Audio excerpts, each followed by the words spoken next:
कहानी स्टार्ट होती है तो हम एक जॉन नाम के शख्स को देखते हैं जो कि एक आर्किटेक्ट है। जॉन मैरिड था और इसकी अपनी बीवी के साथ बिल्कुल भी नहीं बनती थी। इन दोनों में अक्सर लड़ाई झगड़ा रहता था। यही वजह थी कि जॉन अपनी मैरिड लाइफ को लेकर काफी परेशान रहता था। इनका एक बहुत प्यारा सा बेटा भी था जो कि अपने पेरेंट्स के हर टाइम लड़ने की वजह से काफी स्ट्रेस में रहता था। आज इसके बेटे की बर्थडे थी, इसीलिए वो घर जाकर अपनी बीवी से बात करता है कि क्यों ना हम अपनी लाइफ को अच्छे से लेकर आगे चलें। वो अपनी बीवी से कहता है कि हमारे आए रोज लड़ने की वजह से हमारे बेटे का फ्यूचर बर्बाद हो जाएगा। यहाँ ये दोनों अपनी अपनी गलतियों को एक्सेप्ट करने के बाद लाइफ को आगे अच्छे से लेकर चलने का प्रॉमिस करते हैं। ये सब कुछ देखकर इनका बेटा बहुत खुश होता है।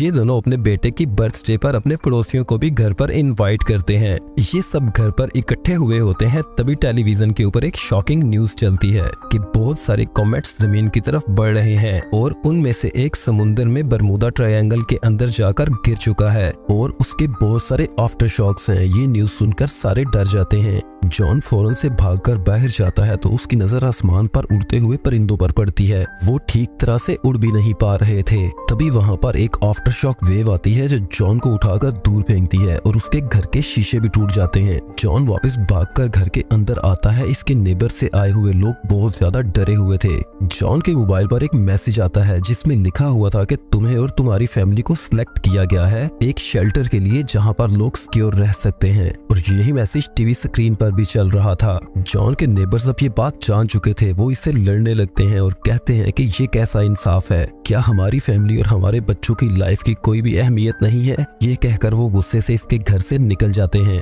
जॉन और उसकी वाइफ पैकिंग करने के बाद जो ही अपनी गाड़ी में बैठकर घर से निकलने लगते हैं, तभी एक औरत एक छोटी सी बच्ची को उठाए इनकी गाड़ी के सामने आ जाती है। वो इनसे कहती है कि खुदा के लिए उस शेल्टर में मेरी बेटी को भी अपने साथ ले जाएं। जॉन चाहता था कि वो इस बच्ची को भी अपने साथ ले जाए, पर वो चाहकर भी ऐसा नहीं कर सकता था, इसीलिए उसे वहां से निकलना पड़ता है।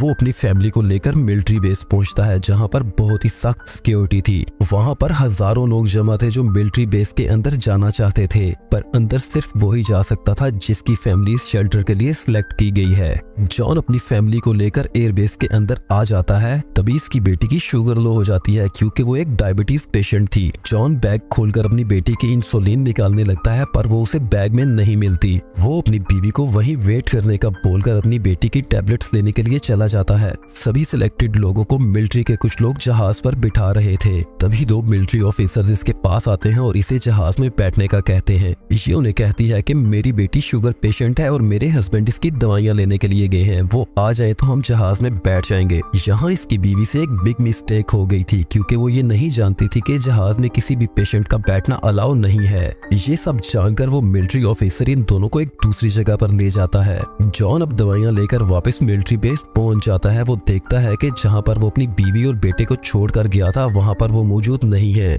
जॉन अब भागता हुआ जहाज के अंदर जाता है और अपनी फैमिली को ढूंढने लगता है। इसी दौरान एक मिलिट्री ऑफिसर इसके पास आता है और इसे कहता है कि ये जो तुमने हाथ में मेडिकेशंस पकड़ी हुई हैं ये किसकी हैं? जॉन उसे कहता है कि ये मेरे बेटे की हैं, वो एक डायबिटीज पेशेंट है। मिलिट्री ऑफिसर इसे कहता है कि किसी भी पेशेंट का जहाज के अंदर आना अलाउ नहीं है। जॉन अब जान चुका था कि उसकी फैमिली जहाज पर आई ही नहीं है, इसीलिए वो जहाज से बाहर जाना चाहता था, पर मिलिट्री ऑफिसर उसे ऐसा करने की इजाजत नहीं देते। वो इसे कहते हैं कि अब ना ही कोई जहाज के अंदर आ सकता है और ना ही कोई अंदर से बाहर जा सकता है। वहीं हम प्लेन के बाहर की सिचुएशन जान पाते हैं जहां पर लोग पागलों की तरह भागते हुए जहाज की तरफ आ रहे थे। वो इस जहाज में बैठना चाहते थे। मिलिट्री ऑफिसर उन्हें गोलियां चलाकर रोक रहे थे, पर इसका कोई भी फायदा नहीं था। वो लोग बहुत ही ज्यादा अग्रेसिव थे। वहीं पर भीड़ के कुछ लोग एक जहाज का पेट्रोल लीक करते हैं और उसे आग लगा देते हैं, जिससे बहुत बड़ा ब्लास्ट होता है और पूरा जहाज जलकर राख हो जाता है। ये मंजर जॉन की बीवी और बेटा दूर से खड़े होकर देख रहे थे। उन्हें कुछ भी आइडिया नहीं था कि जॉन अब जिंदा भी है या नहीं। जॉन की बीवी अब एक पेपर के ऊपर लिखती है कि मैं अपने डैड के घर जा रही हूँ और उस पेपर को एक गाड़ी के ऊपर चिपका कर वहाँ से चली जाती है। वहीं हम जॉन को देखते हैं जो उस गाड़ी के पास आता है और उस पेपर को पढ़ लेता है। वो अब समझ जाता है कि उसकी बीवी अपने डैड के घर गई है, इसीलिए वो अपनी बीवी और बच्चों को वहाँ से लाने का इरादा करता है। दूसरी तरफ जॉन की बीवी एक आदमी से लिफ्ट लेकर अपने डैड के घर जा रही होती है। वो शख्स जॉन की बीवी से पूछता है कि तुम लोग वापस क्यों जा रहे हो। वो उसे कहती है कि हमारी फैमिली उस शेल्टर के लिए सिलेक्ट हुई थी, पर मेरा बेटा एक शुगर पेशेंट है और किसी भी पेशेंट की एंट्री जहाज पर अलाउ नहीं है, और मेरा हस्बैंड भी एयरपोर्ट पर कहीं खो गया है। ये सब जानने के बाद कार ड्राइवर उसे कहता है कि आपके बेटे को तो ज्यादा शेल्टर की जरूरत है क्योंकि वो एक डायबिटीज पेशेंट है, मैं खुद इसे वहाँ पर लेकर जाऊंगा। तभी जॉन की वाइफ इसे कहती है कि नहीं, हम वहाँ नहीं जा सकते क्योंकि वहाँ पर प्लेन में बहुत बड़ा ब्लास्ट हो गया है। वो शख्स अब जॉन की वाइफ को जबरदस्ती गाड़ी से उतार देता है और उसके बेटे को लेकर वहाँ से चला जाता है। जॉन अब अपनी फैमिली को लेने के लिए वहाँ से निकल पड़ता है। तभी उसकी नजर एक ट्रक पर पड़ती है। वो उनसे लिफ्ट लेता है और ट्रक में बैठ जाता है।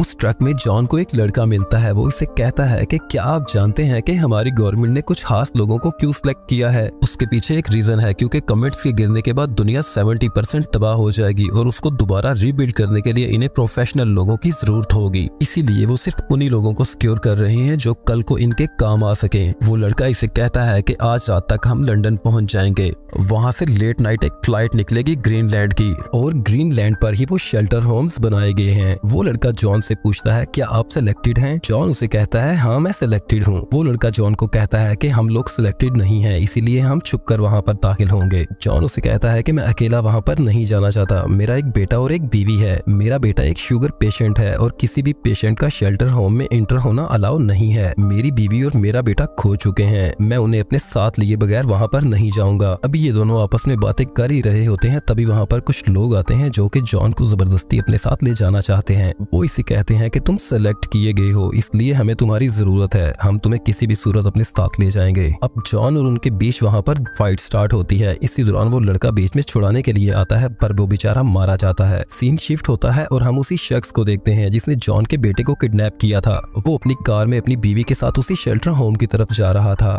वो अपनी बीवी को कहता है कि हम लोग सिलेक्टेड नहीं थे, लेकिन इस बच्चे के हाथ में जो स्ट्रिप है उसकी वजह से हम उस शेल्टर होम के अंदर दाखिल हो सकते हैं। यानी कि उसने इस बच्चे को इसलिए किडनैप किया था ताकि वो अपनी फैमिली को लेकर उस शेल्टर होम में इंटर हो सके। अब वो दोनों हस्बैंड वाइफ बच्चे को लेकर मिलिट्री गेट पर जाते हैं और वहाँ से इंटर होने की कोशिश करते हैं। इसी दौरान जॉन का बच्चा शोर करने लगता है और मिलिट्री वालों को बताता है कि ये मेरे माँ बाप नहीं है। आर्मी ऑफिसर्स अब उन दोनों को इंटर नहीं होने देते और उस बच्चे को ले जाकर अंदर एक नर्सिंग होम में शिफ्ट कर देते हैं। इसी दौरान जॉन की बीवी भी अपने बच्चे को ढूंढती हुई मिलिट्री बेस तक पहुंच जाती है। वो वहां पर आकर लोगों से पूछने लगती है कि क्या आपने कोई छोटा सा बच्चा देखा है? इसी दौरान एक मिलिट्री ऑफिसर की नजर इस पर पड़ती है और वो समझ जाता है कि वो बेटा इसी का है, इसीलिए वो इसे लेकर नर्सिंग कैंप में आ जाता है। कैंप में अपने बेटे को सही सलामत देखकर ये बहुत खुश होती है। ये दोनों एक दूसरे के गले लगकर वहाँ पर रोने लगते हैं। अब वो वहाँ पर एक नर्स को बोलती है कि क्या आप मेरे साथ एक फेवर कर सकते हैं? मेरे डैड का घर यहाँ पर पास ही में है, क्या आप मेरे और मेरे बेटे की वहाँ तक जाने में कोई हेल्प कर सकते हैं? वो नर्स इन दोनों को एक बस में बिठा देती है और बस इन दोनों को अपने डैड के घर के पास जो मेन रोड थी वहाँ पर ड्रॉप करके चली जाती है। दूसरी तरफ जॉन भी उन लोगों से बचकर एक खाली घर में दाखिल होता है और वहाँ से एक गाड़ी चुरा कर अपने फादर इन लॉ के घर पर पहुँच जाता है। वहाँ पर वो अपने फादर इन लॉ से अपनी बीवी और बेटे के बारे में पूछता है कि क्या वो यहाँ पर नहीं आए। इसके फादर इन लॉ इससे कहते हैं कि यहाँ पर तो कोई भी नहीं आया। वो इसको डांटने लगते हैं और पूछने लगते हैं कि मेरी बेटी और मेरा पोता कहाँ पर है। इसी दौरान इसे अपनी वाइफ की कॉल आती है जो इसे बताती है कि मैं घर के करीब ही हूँ। जॉन भागता हुआ घर के बाहर जाता है और आखिरकार इसकी अपनी बेटे और बीवी से मुलाकात हो ही जाती है।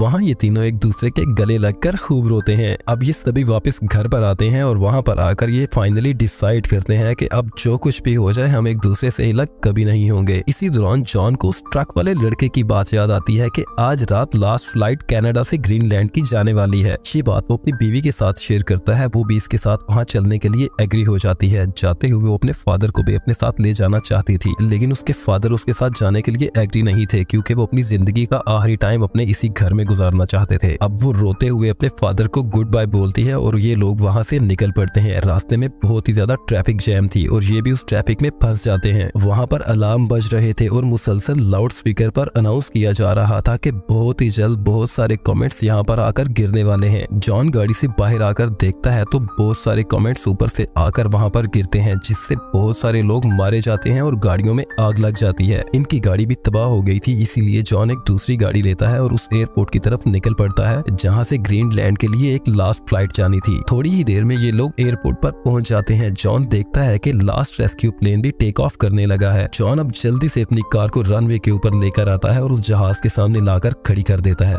जिससे वो जहाज भी इनके पास आकर रुक जाता है। जहाज का पायलट नीचे उतरकर इसे कहता है कि क्या तुम पागल हो? जॉन वहाँ उसे बताता है कि मैं उन सिलेक्टेड लोगों में से हूँ। अब वो जहाज का पायलट इनको जहाज के ऊपर सवार कर लेता है। नेक्स्ट मॉर्निंग इन्होंने ग्रीनलैंड पहुंच जाना था। ये ग्रीनलैंड के काफी करीब ही थे, तभी एक कमेंट आकर जमीन पर वहाँ पर गिरता है, जिससे बहुत बड़ा ब्लास्ट होता है और काफी सारी वेव्स पैदा होती हैं, जिससे इनका जहाज एक पहाड़ के साथ टकराकर वहीं पर रुक जाता है। ये सभी लोग अब उस जहाज में से निकलकर उस पहाड़ के पीक पर आते हैं, तभी उन्हें वहाँ पर एक एयरबेस का बंकर नजर आता है। ये लोग उस बंकर को देखकर ऊंचा ऊंचा चलाने लगते हैं। वहाँ पर जो मिलिट्री के लोग खड़े हुए थे वो इन्हें देख लेते हैं और वो इनको लेने के लिए एक ट्रक भेजते हैं। वो ट्रक इन्हें लेकर शेल्टर होम के पास पहुंच जाता है। ये शेल्टर होम के अंदर दाखिल ही हो रहे होते हैं, तभी एक लास्ट कमेंट जो बहुत ही बड़ा होता है वो जमीन के साथ टकराता है, तो हर तरफ अर्थक्वेक आने लगते हैं। इसी दौरान जॉन अपनी फैमिली के साथ प्रे करने लगता है और अपनी जिंदगी के अच्छे पलों को याद करता है। कुछ देर तक इन्हें उस बंकर के अंदर बहुत बड़े बड़े ब्लास्ट होने की आवाजें आ रही होती हैं, लेकिन अचानक एकदम से खामोशी छा जाती है। और ये बात हम जानते हैं कि हर खामोशी के बाद एक बहुत ही बड़ा तूफान आता है। हम देखते हैं कि पूरी दुनिया खत्म हो चुकी थी, हर तरफ राख के ढेर थे और हर तरफ तबाही ही तबाही थी। इस कदर भयानक तबाही थी कि 9 माह तक उसकी राख हवा में उड़ती रही। आखिरकार 9 महीने के बाद उस बंकर का दरवाजा खुलता है और सभी लोग बाहर आते हैं। जैसा सब कुछ ये लोग छोड़ कर गए थे अब वैसा बिल्कुल भी नहीं था। इन्हें सूरज भी बिल्कुल धुंधला सा दिखाई दे रहा था। इस सभी तबाही में सिर्फ बर्ड्स ही बाकी बचे थे, जिन पर इन कमेट्स का कोई भी असर नहीं हुआ था। पूरी दुनिया में ये तबाही हुई थी और ये बंकर सिर्फ एक ही कंट्री में नहीं था, सभी कंट्रीज में बनाए गए थे और हर कंट्री के लोग जो बंकर्स में थे वो सेफ थे। अब सभी बंकर्स का एक दूसरे बंकर्स के साथ कांटेक्ट होता है और यहीं पर ये मूवी एंड होती है।